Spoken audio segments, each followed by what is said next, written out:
Hi, my name is Michelle LaFarge. I have used mainline junk a few times now.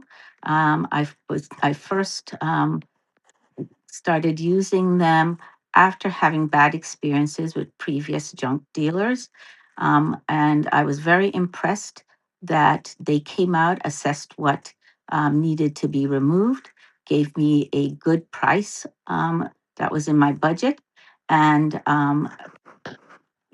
proceeded to, um, do just as they had promised.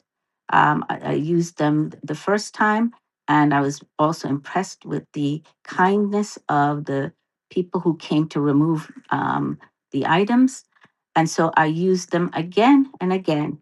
And each time I found them to be honest, straightforward, and very dedicated in how they approached removing items.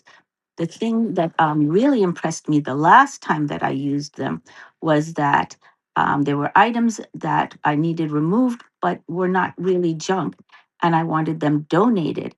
And they were very kind enough to actually take the items that were in perfectly good condition to a donation center. That really impressed me. The other thing that really impressed me, and one of the times that they came to remove items from the house, was that when they came, there was an item that I had been trying to get removed from my basement for years.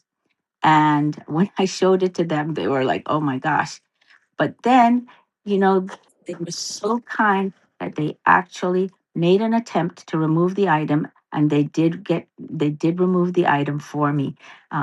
Yes, it would cost just a little bit extra since were not anticipating it, but they did not refuse like all the other junk dealers had done, and they also gave me a fair price for removing a very difficult item. I highly recommend them. And I wish I had known that they did long distance removals, because I recently had to move items from one state to another, and I used a company called Howard's, and it was terrible. Terrible, terrible experience. So I'm going to explain to you that you absolutely will not make a bad decision if you use mainline junk or Suburban solutions. Thank you very much for listening to this video. I have been very happy to give this endorsement, and I am not being paid to do so. Have a good day. Thank you.